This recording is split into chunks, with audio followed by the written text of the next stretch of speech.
Hey everybody, Skip Eliot, and he's, wait a minute, I got it right.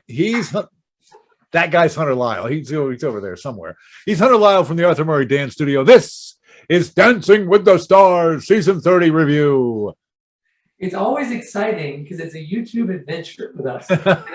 Someone actually asked me last week, how did you pick the name? And I said, well, I actually skipped the name. And it was because we've had some crazy adventures over the years, and we thought we could share them with the audience out here for those that are brave enough and crazy enough to watch us. We've thought about doing stuff like eating together in places and doing food reviews and going shopping at Walmart and things like that, getting an argument somewhere, That's our adventures. That's why I said every time we get behind a camera, it is an adventure. So that's the best way to do it. Now, last night, I got to tell you, I think we got some more dancers last night. There was a lot more dancing, a lot better dancing.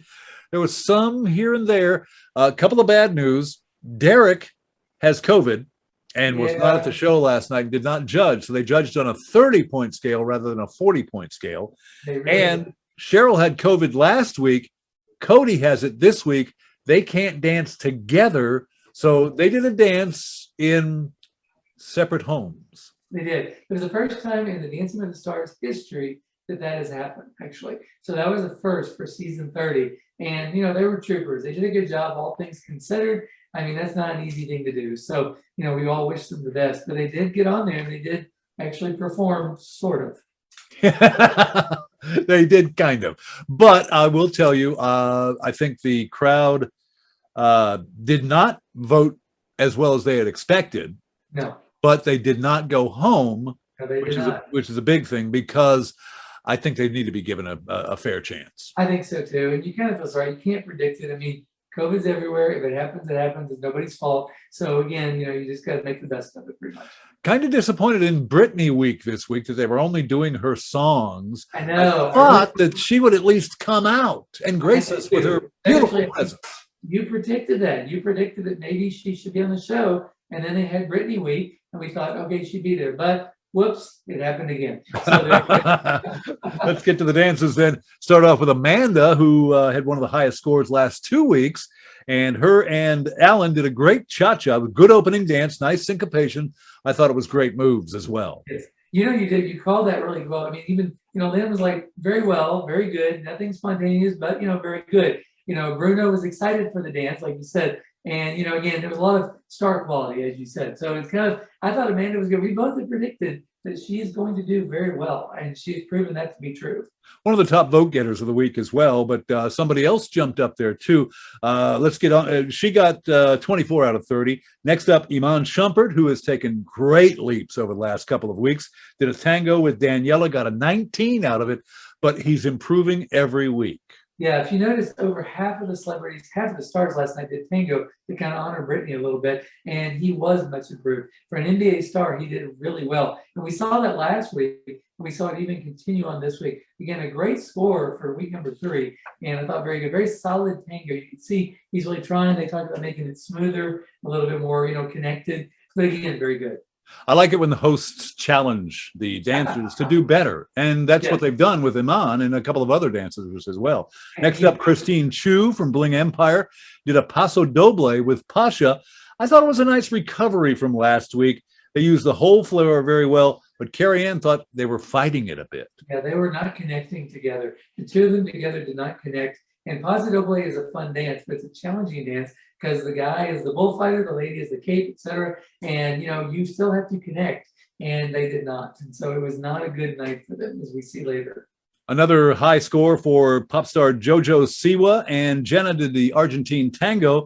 I thought it was a better couples dance. I know we talked about it last week that they weren't connected as a couple, and I think they heard that. They watched our show, I'm sure. I think they did. They watched our critique, and they improved that greatly this time. They were quite connected, and maybe they saw our YouTube adventure and said, "We need to take their advice on this." Well, I like Carrie Ann's comment. She led with clarity and intention, and that made the whole part of the dance.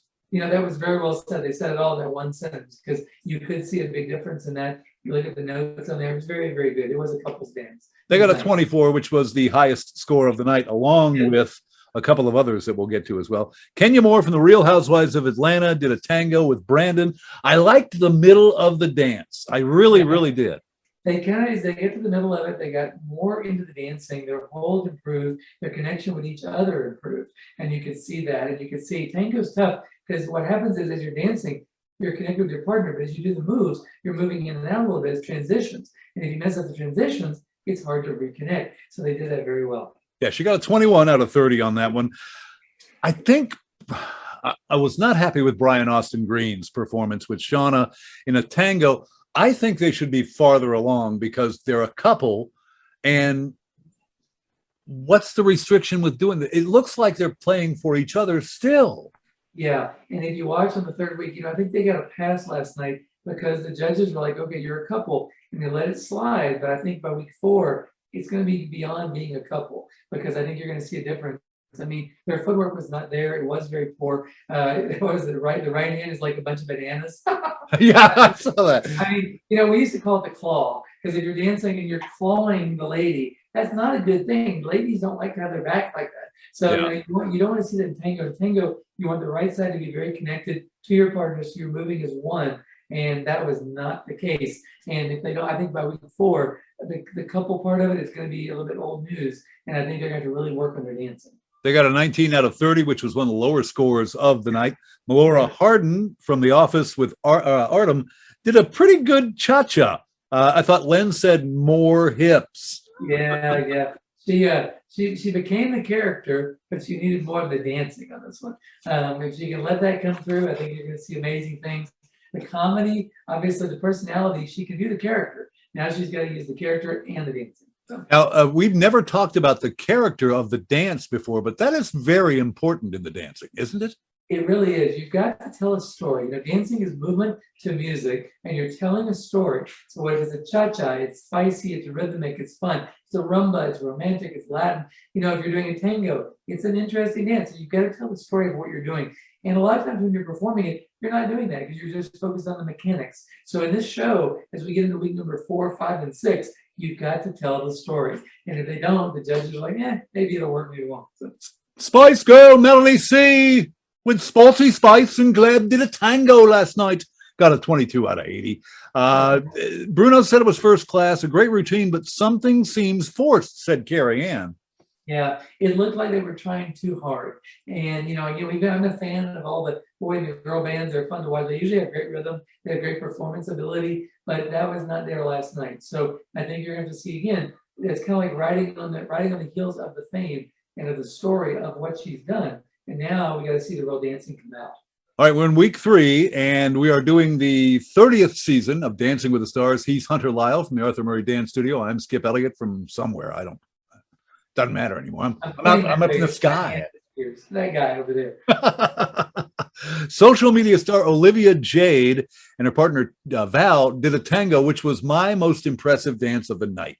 Yeah, that was amazing, actually. Great use of the floor, full of everything. I mean, it really moved well. She's becoming a dancer. She's becoming literally a true dancer, and it's going to be amazing. What if she might end up second or first? I'm like, I don't know. I'm just interested. I don't want to call it yet, but if that keeps improving and there's no glitches, it could be something really amazing. She is definitely coming along. Now to the weird part, the in-house dancing from Cody Rigsby and Cheryl doing some jazz. It was so disjointed. It was so off. I did like the pass of the hat between the two of them, but the dance I really didn't care for. But I know they're under a lot of stress because they both had COVID and they can't be together. No, they are. And you got to give them a pass for that. I mean, last year during COVID, I judged a few events via Zoom, and they were worldwide events where all the judges were literally on Zoom, and the couples were the same way. They were literally in different parts of the world, and it was bringing it together. And it was really a real experience because judging that was so different than judging it in person.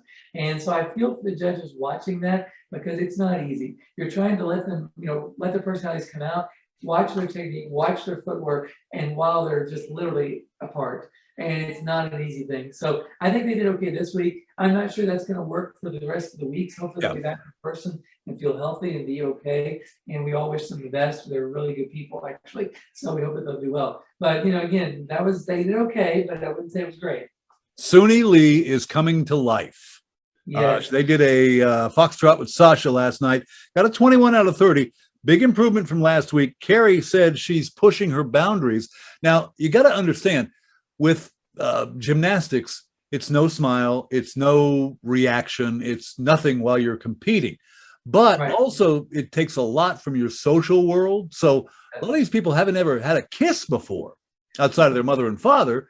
And this is something she is experiencing going through life as a 18-year-old going, oh, that's fun. You know, that's crazy. And then, yeah, you saw such improvement in week number 3 for her. And I really hope she does well. I think she will continue to work on her character of the dance. Like you say, it's totally out of the comfort zone. It's out of the world that she was in. So now you're seeing, but we saw a glimpse of it last night. It was pretty cool. So hopefully every week, if she stays in it, it'll keep developing. And it's like you said, at 18, it's a whole new world. It's a brave new world for her. And you always wish them the best when they're that young. It's hard enough to get out there and just to be on that stage with, the judges looking at you and be on TV, and here they are. So she was pretty well done, actually. And she did some gymnastics, helped her out last night on those dances.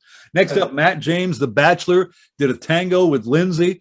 Len said it was a full-on routine and an incident on the footwork. What happened? Do you know that? Yeah, there was some footwork mix-up throughout the dance, and it didn't look very clean. And you got to watch that, because if your footwork messes up like that, it's going to affect your balance.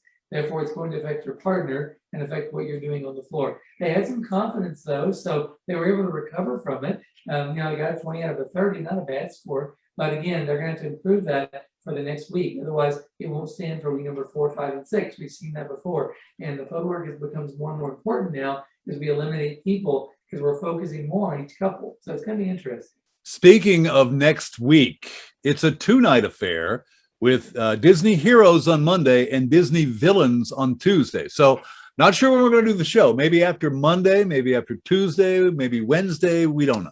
Yeah. We'll try to make it maybe like, one versus the other or something. Disney week is always a fun week. And of course, we got the mouse coming out telling them what steps they have to do. So that's kind of interesting too for next week. There are perfunctory steps that they have to perform. So somewhere in the dance. So that's going to be entertaining to watch for that. The mouse is in charge for next week. So the shot of this week was Bruno falling from his chair.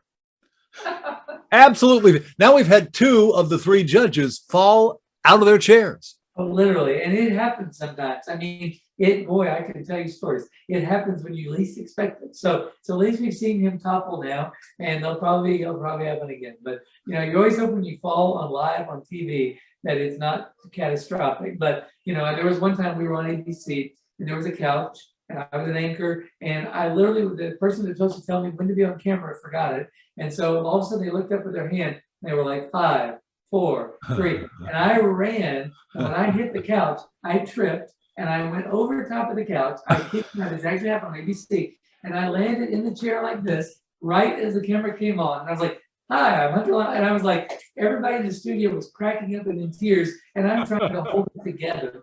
I mean, literally trying to hold it together. So, and I was literally, the camera hit right as I landed, pretty much in the chair, in the couch, and we kept going. And by the end of it, we were literally in tears because it was live. So there's not much you can do with that. So we've all been there, and it's an interesting experience. I don't think I could breathe the entire interview, but it was a lot of fun. We wrapped up with WWE superstar Mike the Miz Mizanin, and Whitney did a salsa. I loved the end of that dance. I thought it was a good dance. Carrie Ann thought it was softer than for salsa that he did the last week.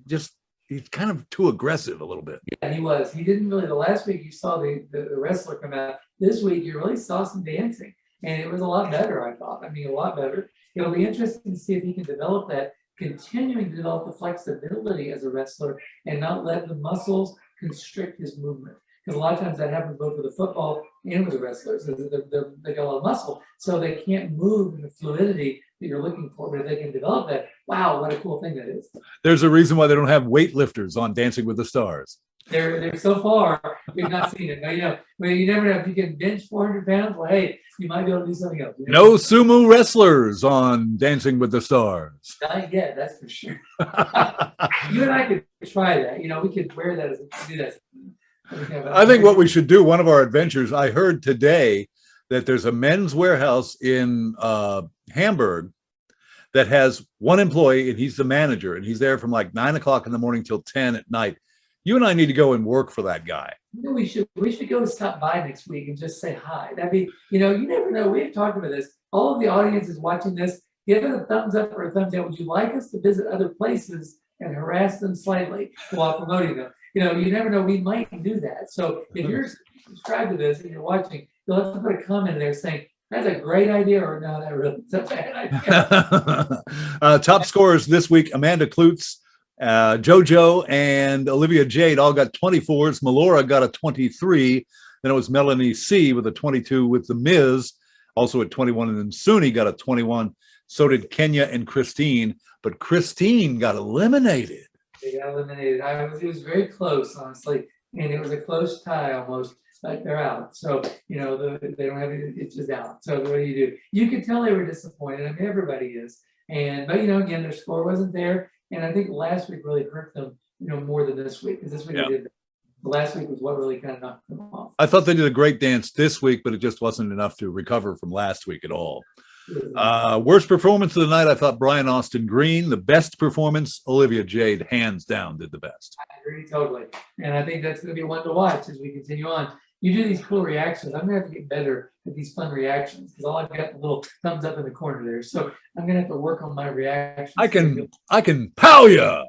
You got the cool stuff. I'm just sitting here with a fake background because I'm good here. So there you go. I'm gonna work next week, a little more creative. You've got that my game a little bit on this. All right. So if someone's looking to dance and needs to learn how to dance in a short period of time, like maybe they're having a wedding this weekend. Yeah, one of those ending at 8:30 tonight, and their wedding is this Saturday. I kid you not. We were talking about this before we got on the air, and we're going to help them do it. So if you want to learn to dance, call now, Arthur Murray. We've been here for 21 years teaching Kentucky to dance. 859-22. That's the first time in 20 years I've heard you mess up that number. This is what happens when you're on YouTube and you've got a wedding couple that's ready to go at 8:30, and I'm trying to get this in. So that was my cell number. So if you want to text me, why not? Everybody does anyway. So call 859-278-7711. This is a record for the audience, by the way. It is the first time I messed that number up on TV, on social media, on radio, anything in 20 years. So there you go. 859-278-7711. Call now. You're going to get some free lessons. Why not? And learn to dance and have some fun. All right, Hunter, we're going to get you over to your lessons you've got to do and let you go. We'll be back next week. Not sure what our schedule will be. Maybe still a Tuesday night if we can get it in at 7, and then maybe one on Wednesday as well to show what we thought of the whole thing. Yeah, it's going to be wild. I don't know. Or maybe we'll just go over to that Men's Warehouse and talk to the guy. If you want us to go visit places, like I said, text us, let us know. Oh, that's something too. Right down here. Well, where'd my hand go? There we go. Right down here, it says subscribe. That's where Skip and Hunter's YouTube Adventures is. We'd love for you to subscribe, make some comments, give us a thumbs up, thumbs down, whatever you think of our show. And we thank you for watching. We really do. We really, really, really appreciate you people watching us. We have fun doing this for you. All right, that's going to wrap it up. Have a good day, and we will see you next week.